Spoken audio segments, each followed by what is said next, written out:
welcome everyone to the Hopkins Hour. My name is Professor Elizabeth Kendall and I'm executive of the Hopkins Centre. I'm really pleased to be introducing the Hopkins Hour this month on accessible and supportive housing for the future. First of all, I'd like to acknowledge the traditional owners of the land on which we're all meeting, which I realise is many different lands at the moment. I'd like to pay my respects to elders past, present and emerging.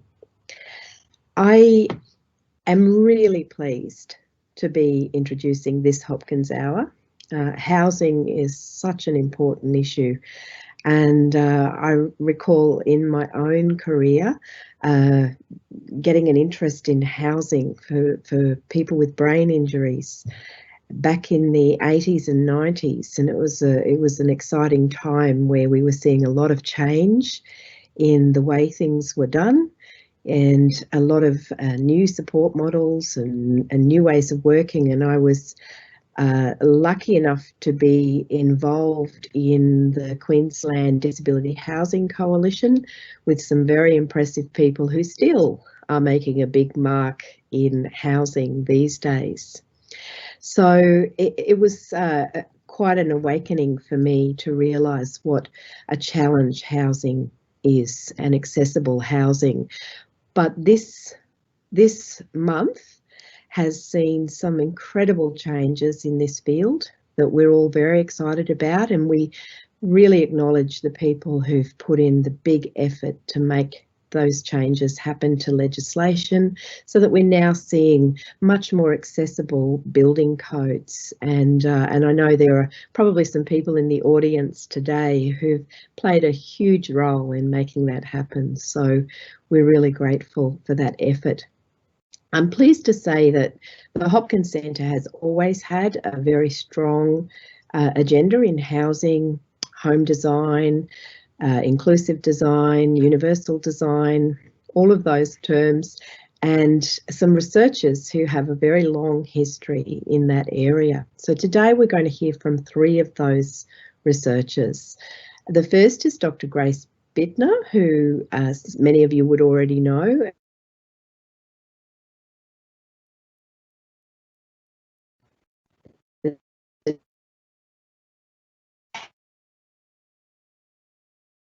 There's also Dr. Camila Shirota, who is an engineer, and that's a very different discipline for us to be working with, and we really enjoy the work that Camila does in the Habitech lab. And she works closely with Sue O, who is a senior OT who also works in the Habitech lab. Now these researchers are going to present to you today on some new projects and some older projects that are ongoing that are all about better ways of designing and understanding the housing landscape and the way in which we design home modifications. So just before I hand over, a little bit of housekeeping. If you have technical troubles, as I've been having today on my internet, just put a note in the Q&A and Makala will be onto it straight away. If you have a question, do the same, put your questions in, and we are recording the sessions and they'll be available to you later on. So for now, that's all from me, and I'm just really grateful to Grace, Camila and Sue for taking us forward today with some presentations. Thank you. Thank you so much, Elizabeth. So as Elizabeth mentioned, my research is in the positive environments and communities stream here. And it's based on the understanding that the built environment has the power to be either an enabling or a disabling force in all of our lives, but particularly for those with disability. All of the work that we do here seeks to uphold the rights afforded under the Convention on the Rights of Persons with Disability, specifically Article 19, which recognises the equal rights of persons with disability to live in the community with choices equal to others, and that persons with disability have the opportunity to choose their place of residence and where and with whom they live on an equal basis with others, and are not obliged to live in a particular living arrangement. Despite those rights, access to appropriate housing remains challenging for people with disability. A 2020 survey of people with mobility limitations in Australia showed that over 70% of respondents were living in housing that does not meet or only partly meets their accessibility needs. So the project that I want to talk to you today started out as a small exploration of a relatively new part of the overall housing landscape, which is called specialist disability accommodation. And despite this looking at a small corner of it, it's yielded insights that are proving really valuable at a more macro level. So just to give a little bit of background for those who are maybe newer to this area, specialist disability accommodation was only introduced as part of the NDIA as a funding stream in 2016, but it's resulted in significant change to the overall landscape. As you can see on this slide, there are a number of different types of accommodation, each with their own standards. And there are also two categories which are called legacy and basic, which, as the name implies, refer to housing that may not meet these standards and may be in the process of being phased out. And what's unique about this new market is that, unlike services, participants have less control over the type of SDA they may be granted access to, if at all. There's a panel that assesses applications and individuals may apply for a certain type of living situation and be approved for one that is different. Unlike other services, housing is not able to quickly and easily adapt to market changes and fluctuations. So as anyone who's ever built a house will know, housing can take many years from conception to completion, and obviously can't be easily relocated to meet changes in demand. Investment in housing is also significant and long-term, so it needs to be modelled really well if a return on investment is being sought. Particularly in relation to Queensland, more than half of the Queensland population resides outside of the Greater Brisbane metropolitan area, which is a notably greater proportion than we have elsewhere in the country. Also, a recent Productivity Commission draft report into the market has highlighted that the proportion of participants with SDA in their plans but who are seeking a dwelling is more than double of that nationally. So for these and other reasons, there have been ongoing calls for access to reliable and timely data, not just for consumers and providers, but because the market is rapidly changing and yet at the same time also inherently slow in being able to respond to change.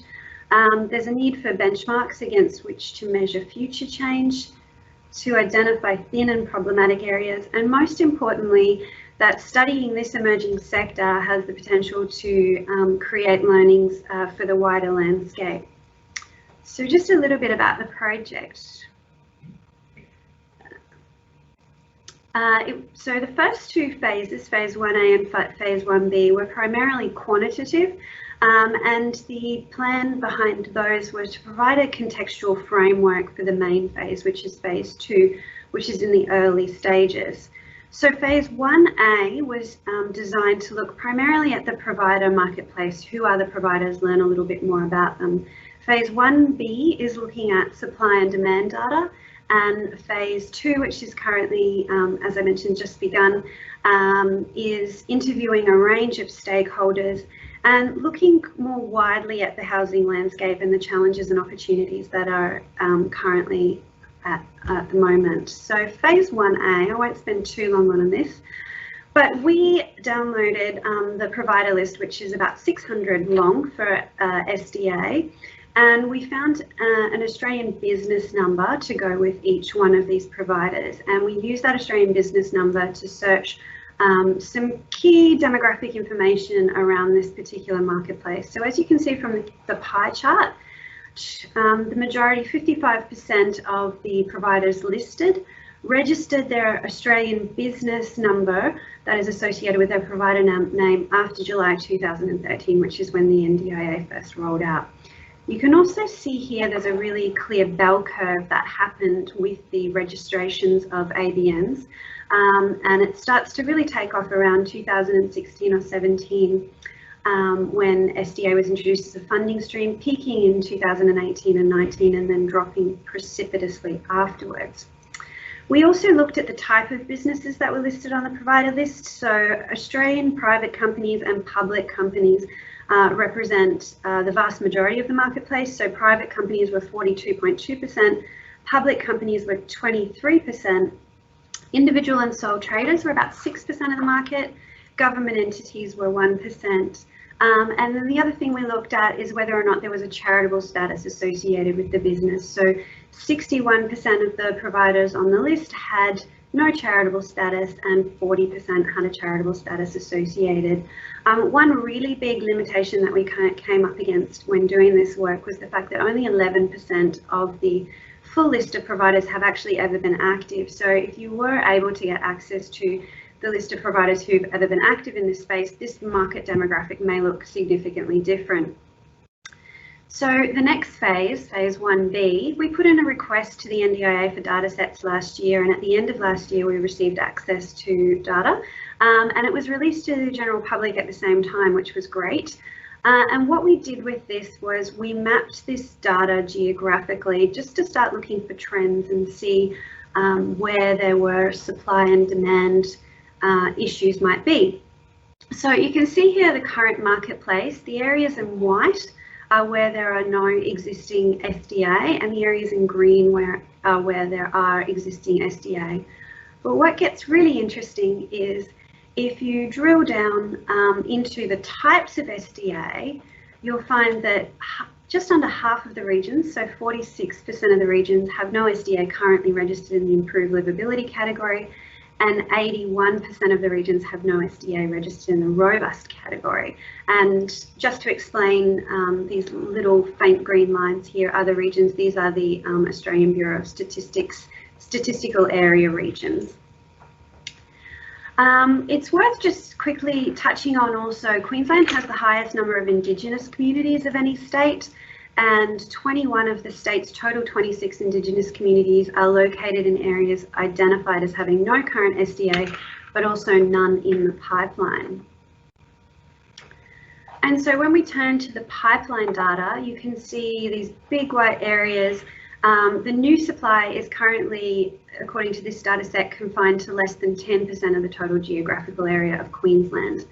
But more than that, there's a complete market emphasis on supply in two categories only. So as you can see from this table down here, we've got a lot being built in the high physical support and the fully accessible, but nothing showing up in the robust or the improved livability. So the next thing we looked at is there was some demand data available. Now there are a few caveats around that. So it's just solely people who have been approved for SDA, have it approved in their plans and are seeking. So it obviously doesn't capture people who haven't been approved, who may be in the process of obtaining approval or sit outside of this scheme altogether. But what we did is we overlaid this demand data with the pipeline data just to get a sense of how supply and demand was stacking up across the state. And so you can see the areas in red, the deeper the red is, the greater potential we have here for undersupply, and the areas in green are the few areas where there is a potential for oversupply. And again, where the story starts to develop a little bit more is when you look at them in terms of individual types of accommodation. You have certain areas where 100% of the demand is actually in categories that aren't being built at all in that region. Also just point out on this slide, all of the Queensland outback has a single person looking identified, and that area is apparently 118 million hectares wide, large. So what started to emerge from this early data is it wasn't just a matter of location, but you're having to match location, so finding housing in the right location that is of the right type. And then finally, timing is a really big issue, because obviously from the moment that a potential demand is identified, it can be a matter of years before a market is able to address that demand. So you do have this disjuncture that happens around timing a little bit. But what was really interesting, and as I said, this is in relatively early phases, but when we started to do the qualitative research and interviewing a range of stakeholders, what emerged was that there are actually significantly more layers of complexity for this picture. So this diagram here illustrates the layers of complexity that people have to navigate in order to access housing that meets their needs.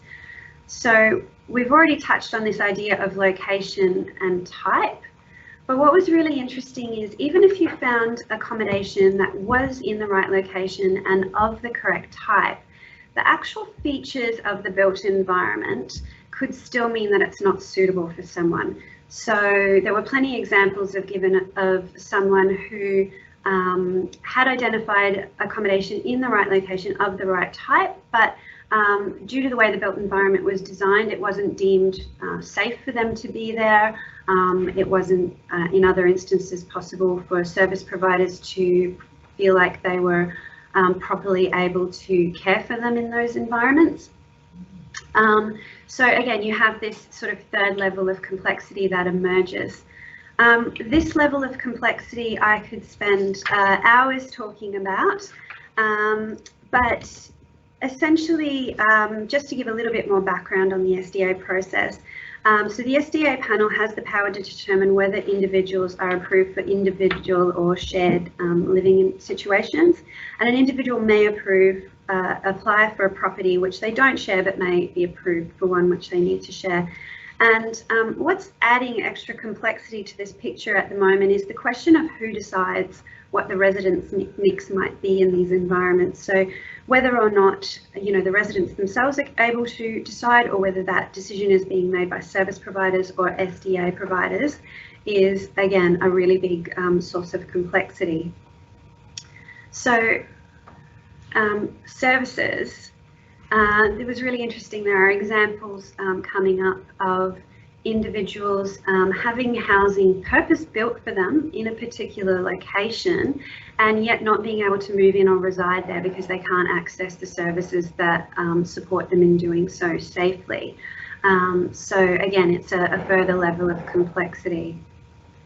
And while I've already touched on the matter of timing, what I want to add to this idea of timing is a relatively new factor in this scheme, which is in previous schemes, people did not necessarily have a lot of choice and control. Once they were allocated accommodation, they were generally there. And under the NDIA, an important value and underpinning part of that is the idea of choice and control. And so people do have the ability to move.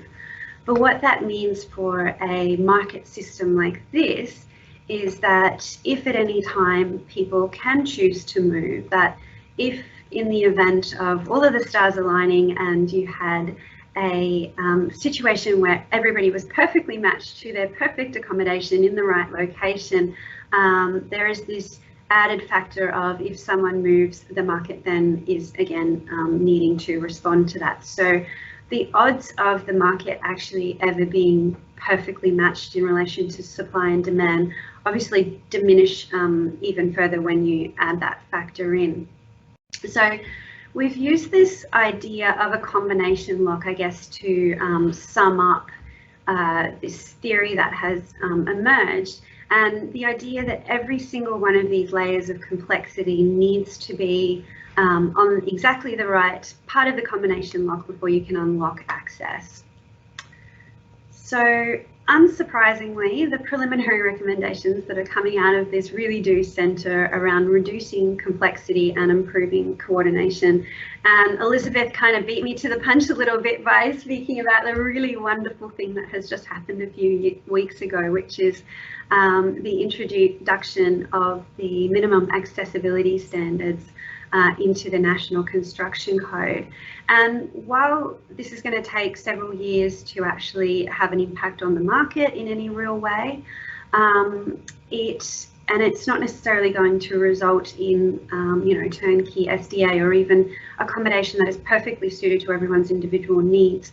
What it does produce is accommodation that can be more easily adapted to suit individual needs, and hopefully a lot of it which is well geographically distributed. So in Queensland, there are approximately 30,000 DAs annually for new dwellings, and they're obviously fairly well, you do have a concentration in metropolitan areas, but they are fairly well distributed across the state because people will build new houses all over the place. So the opportunity to have this much accessible housing stock come onto the market in the next few years is really one of those great ways in which we can start to, I guess, take some of that complexity out of the system. So on that note, I am going to hand over to my colleagues, and I'm hoping that you have a lot of questions or good discussion points for me for the end. So thank you so much for your time, and I just want to introduce Sue and Camilla, who are going to talk about Home to Hospital project.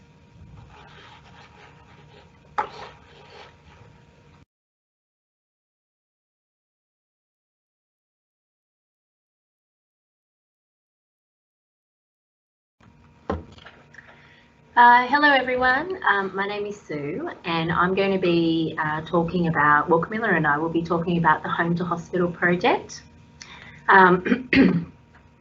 For some of you, you may know that the Home to Hospital project has been in discussion and it's been under development for a couple of years now.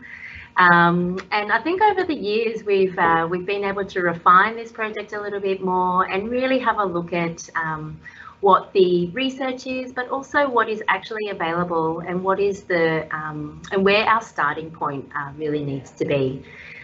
This project started off as a clinical problem, and over the last 2 years, the clinical issue still exists. So we're pleased that it's got some traction in the last few months. So we're here to just present a bit of a background on what the project is and where it's up to today.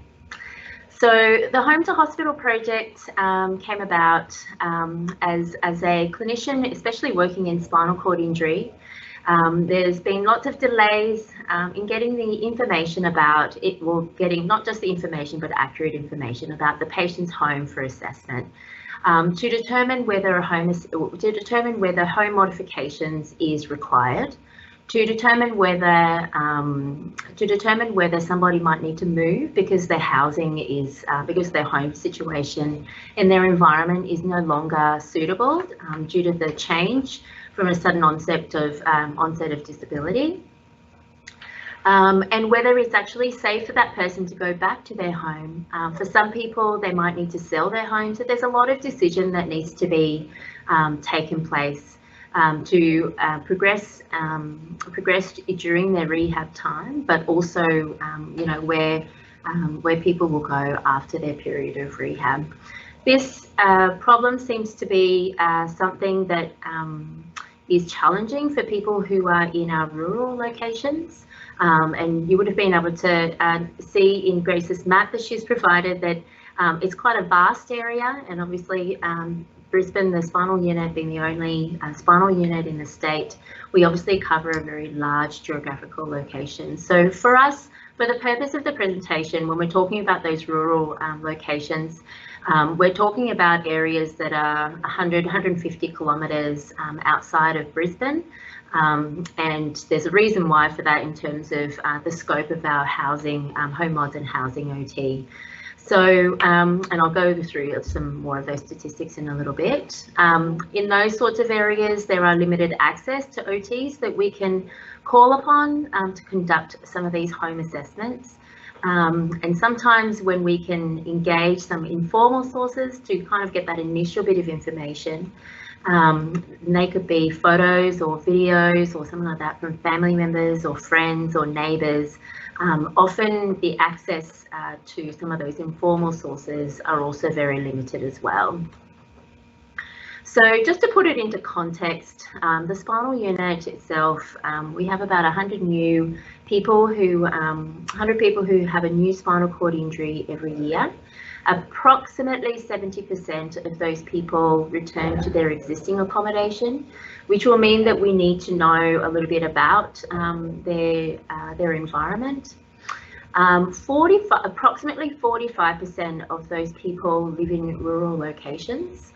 And sometimes when we have these limited access to OTs or information about the person's home, it can cause delays in discharge. And I think that's where a lot of the frustrations come from. And it can often lead to, up to about a 3-month delay. There's a lot of costs as well as a lot of other psychological factors that go into that, especially from the person with a disability. So for some of these things, the timely decision making on equipment provision, as some of the therapists to know what equipment people need or don't need in that decision period, because we know that takes a long time as people are changing and progressing through their rehab period, to know what their housing options are, whether they need to move, and Grace has touched on some of those complexities around why somebody may want to move, what choices people have, what is available, the complexities around discharge planning when some of that information is not available for the team and for the person to discuss with the team to try to have a look at what the best options are, which causes a lot of uncertainty for people, not knowing where they're going, where they're heading towards. So our usual process for somebody in our metropolitan area is that's Rachel, our wonderful home mods OT in her pink car. She'll go out, do a home visit, she'll take some photos and some measurements, draw a plan, and then she'll come back and figure out what can be done, have a discussion with the rest of the MDT, but also what we'd like to do is take the person out on the visit so we can see whether the home environment is in fact suitable, it has potential for modifications, or if it really is in fact not possible. So that decision making process can be fairly quick, depending on where people are up to in their rehab, obviously. For some of those people where all those challenges that I spoke about, there's another process that comes in that. And this is where a lot of those delays can happen. So it may be because of funding processes, allocation of an OT, acceptance to a funding program, which is also obviously dependent on the rest of the MDT completing reports, finding an OT to go and complete the initial assessment, and kind of navigating that whole process as well. We've had a lot of challenges with some of the funding streams about the actual time it takes for that process to actually get to that point. So that could take up to a few months.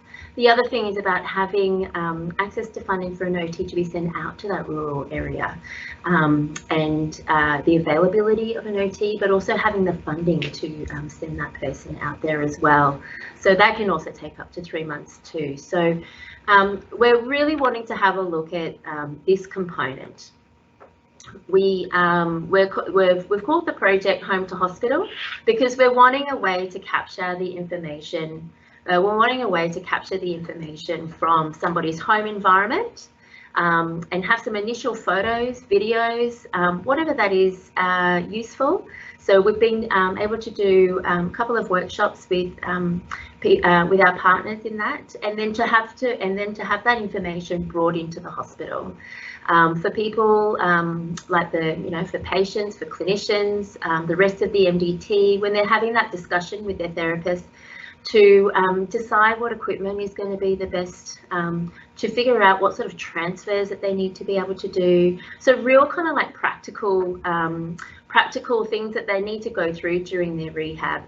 It's got lots of other potential to be used in many other areas of rehab, but also retraining and using the same sort of technologies in other fields as well. For the purpose of this presentation and also this project, which is part of a bigger project, we're going to be focusing on the initial capture component, about capturing that information and having that information brought down to the spinal unit or where the person is, and then figuring out a way to interact with some of that information as well.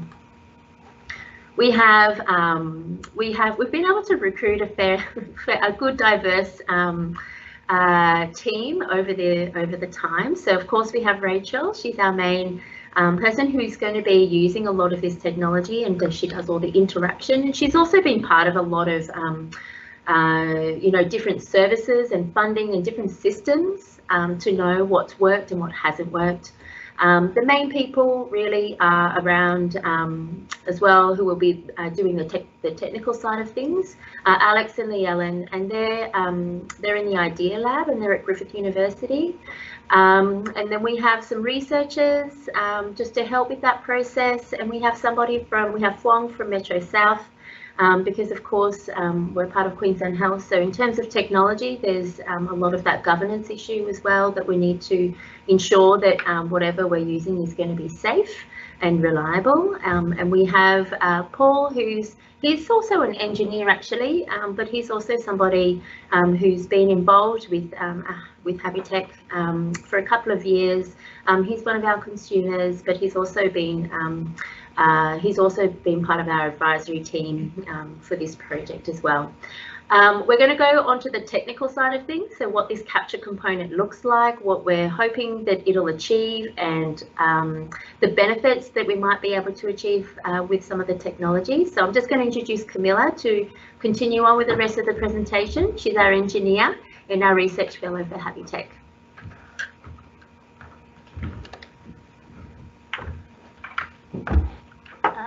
All right, thank you, Sue, for that.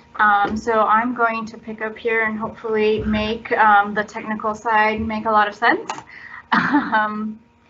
So like Sue mentioned, we kind of broke the problem into smaller pieces because it is a big issue, not only speaking from the side of all the things that need to be achieved through the home mods process, but also technically speaking.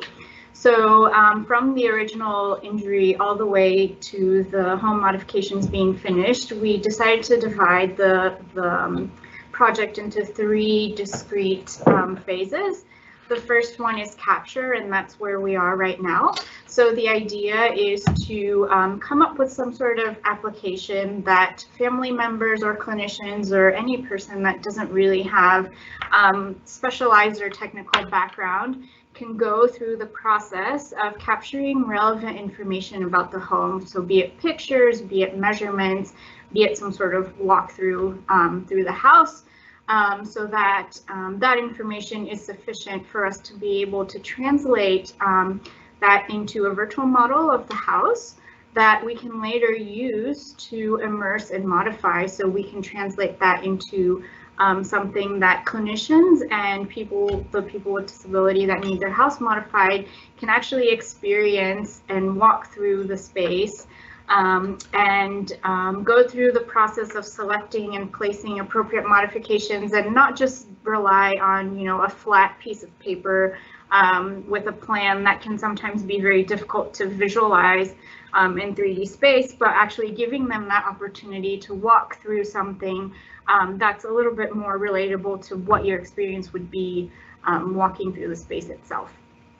And hopefully that will help make sure that the modifications chosen are the most appropriate for the person, and also that the person is involved in those modifications and they go home to something that they're already expecting, and not, a completely different version of the home that they left before their injury.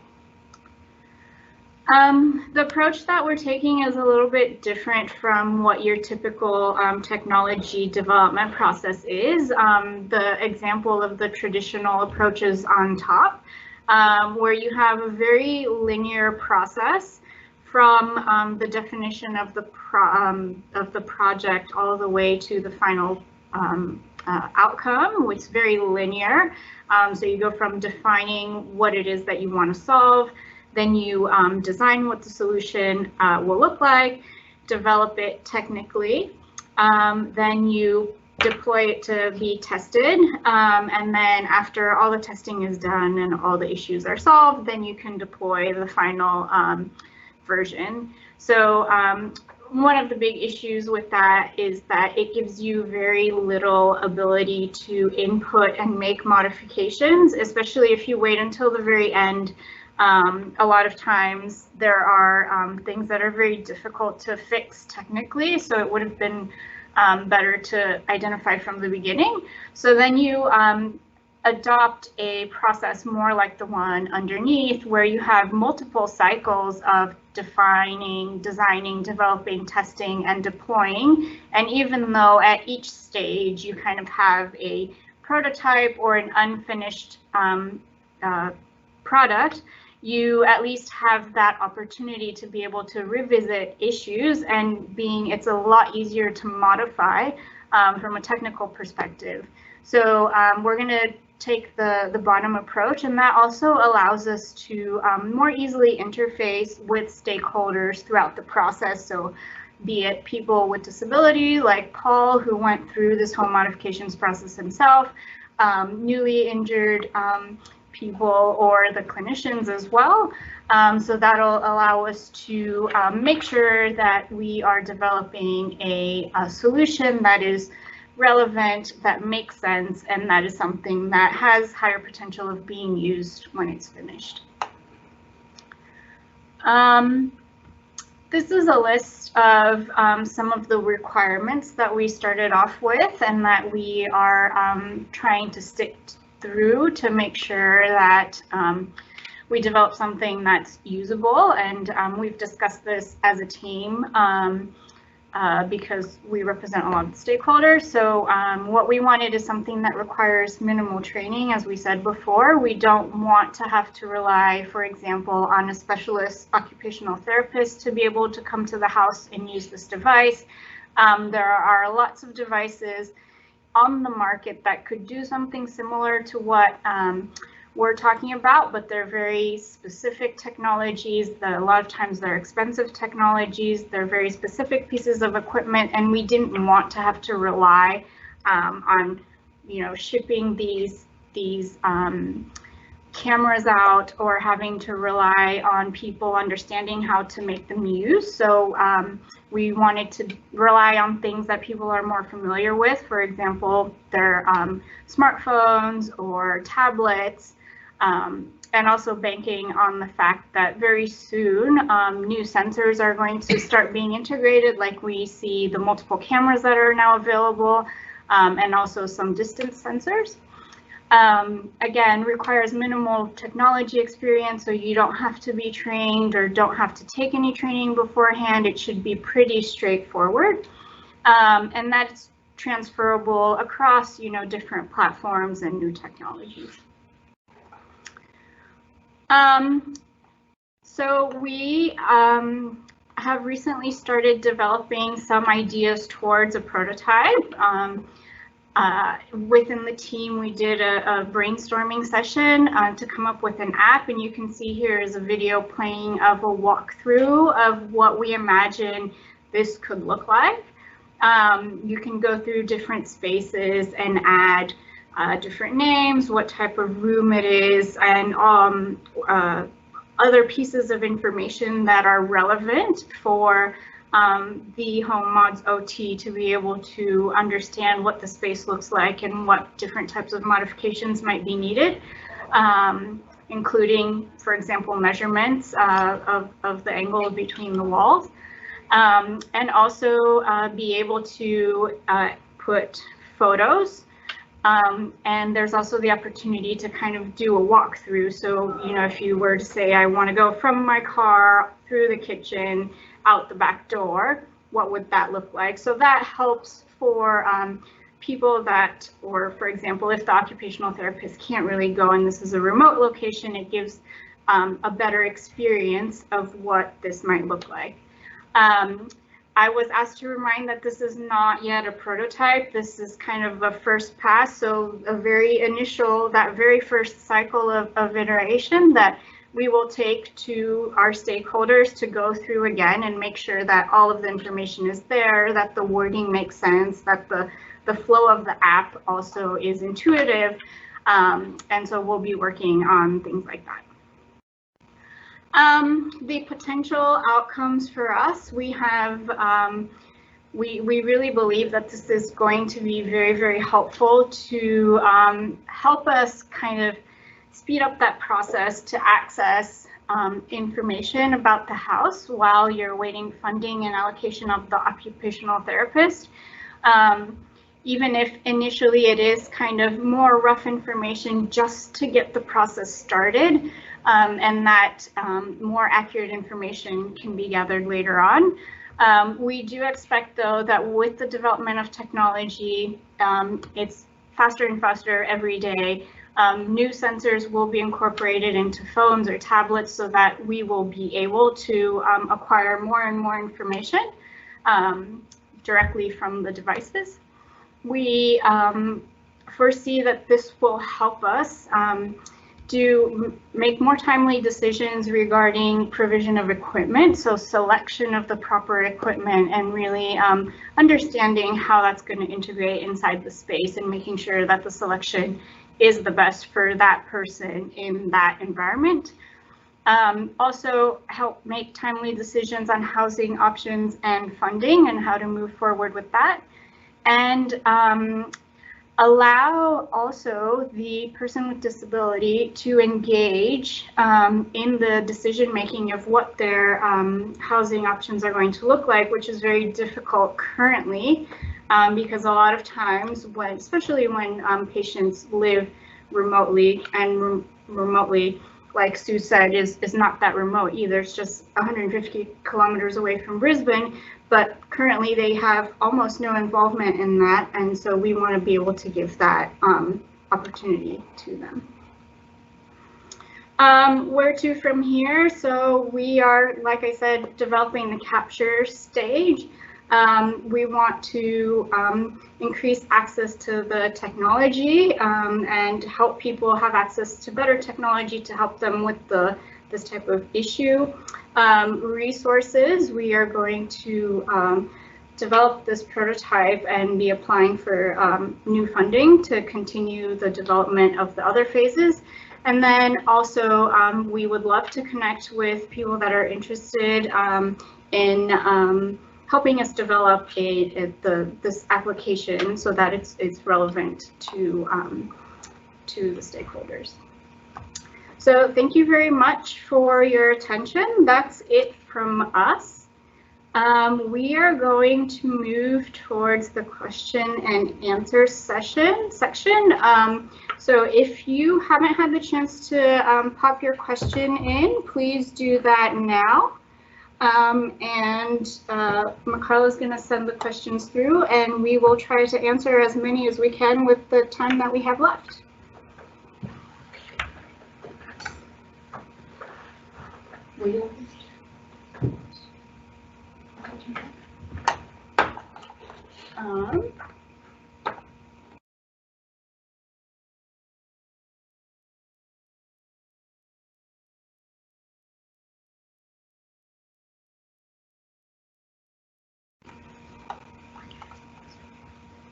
Okay, so the first question, whoops, sorry. Okay, so the first question I think is for Grace, and it says, how might access to SDA be improved in rural areas? That's okay, I'll answer this one. So I think there was an interesting thing that I didn't really point out, but you know, actually I did. There was one piece of person who was identified as potential demand in the 118 million hectare area. And so I think to expect someone to just build a piece of housing somewhere in that 118 million hectare area and hope it's in the right place and it meets someone's needs is probably fairly unlikely. So I think it just starts to raise questions about better coordination and potentially, I guess, this question of market stewardship starts to come to the fore. So yeah, I think that's we need to just be starting at looking at different approaches, because the approach of just hoping that someone will build a house in the right location that's of the right type is probably a bit ambitious in situations like that. But there was one before that also that was asking about the 27% Yeah. Okay. So apologies if I misspoke, but I was quoting someone's research that happened at the end of last year. It was the Uni of Melbourne, and they did a study on housing accessibility, and it was actually in the order of 70% of people who struggled with housing accessibility. So Mikala can probably put a link to that in there, I think. Yep. Another question for you, Grace. What do you think the biggest impacts the introduction of SDA has had on the wider marketplace? So I think there are two kind of obvious answers to that. One is it's obviously created a lot of new housing stock that is more accessible. So there have been thousands of new dwellings that have come onto the market in what's really a relatively short space of time, given how long things take to construct generally. But I think another thing has been that has come with a level of education. So I think the market has had to educate itself about, accessible housing in a way that they might not have needed to earlier. So I think those are probably the two biggest that come to mind off the top of my head. Keep asking Grace questions. The next question is actually a question from me. Oh, great. Good. Which was, I think you spoke about, having somebody requesting housing, or even if it's not a request, but, how do we meet the demand and supply? You spoke about that a little bit. Housing, I think, is one thing, but then, some people choose to move so that because they prioritize having access to services. Public transport is a big thing if they're no longer able to drive. Some of those things. Mm-hmm. What kind of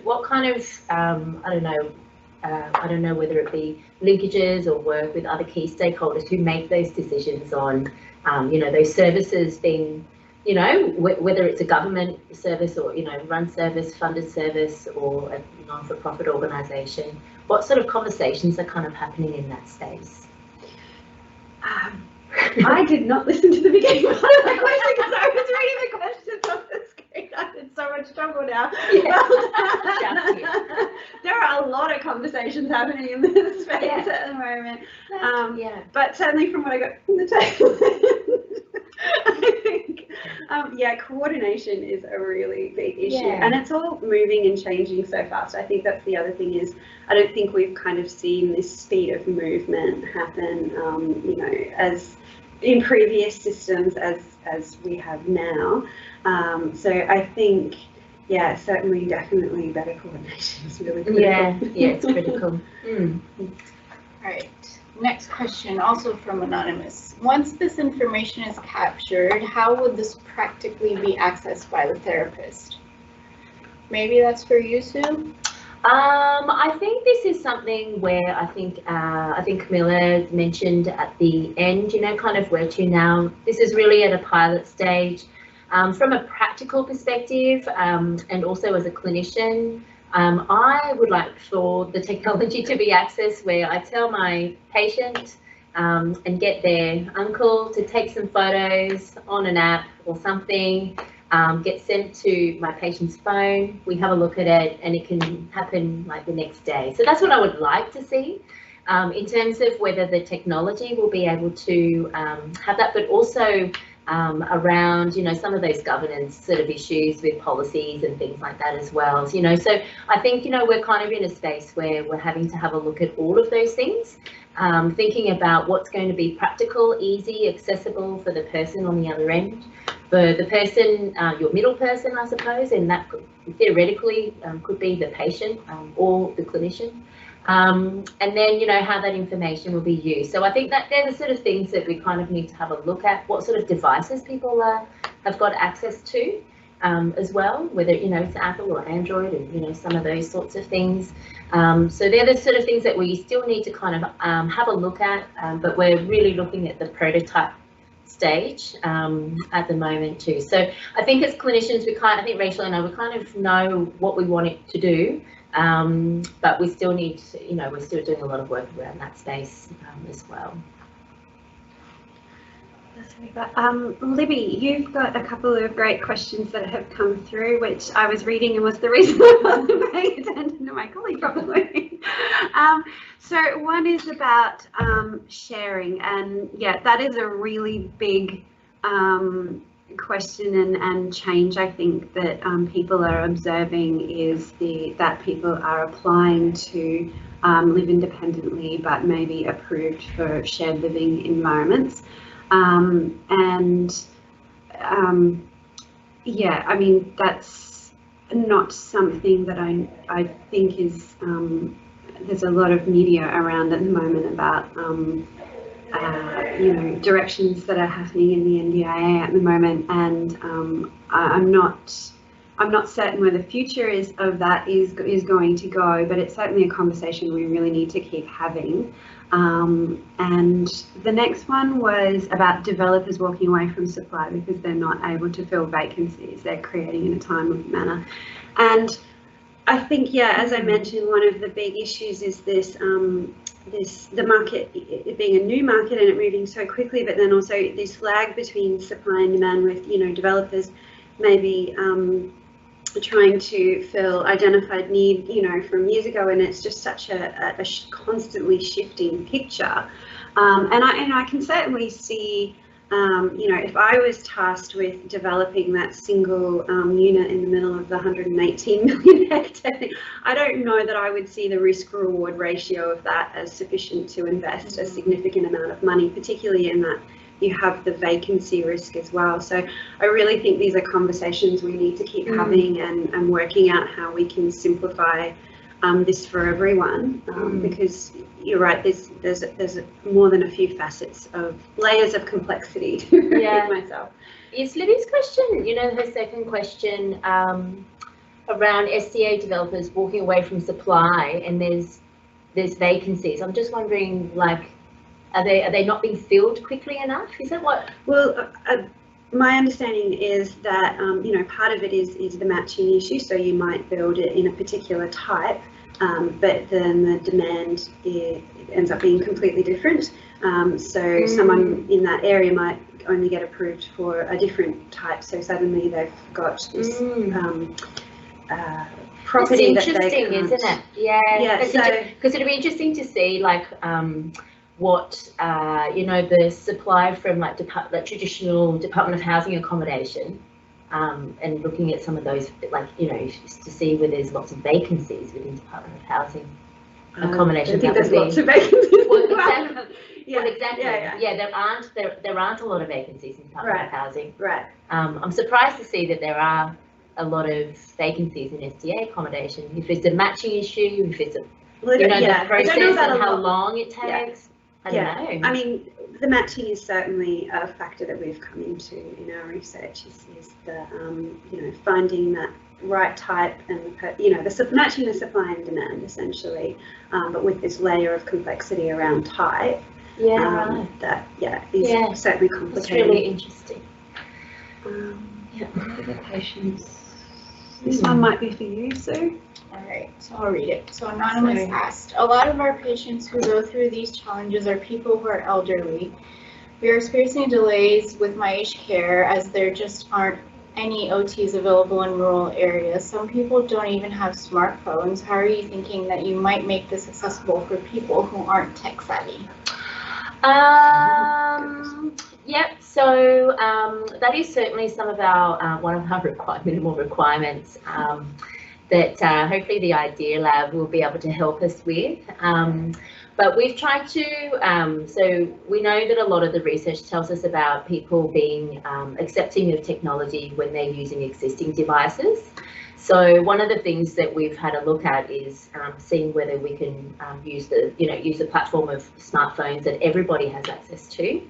We're looking at also putting in some instructions. I think there was a video that was played in the presentation of some of the instructions, and having like minimal text on there and having those layers. And there's the sort of things that we'll need to test out in terms of you know, that time during the prototype building. We've also had a discussion, you know, around like possibilities of someone being able to kind of like talk them through that process. I think I asked a question, and this may be because I'm not building VR and AR and all those sorts of things, as to whether, I think sometimes, when you call IT and they can come onto your screen, whether, something like that could be used, so they can help that person navigate, and the other person just needs to hold and point.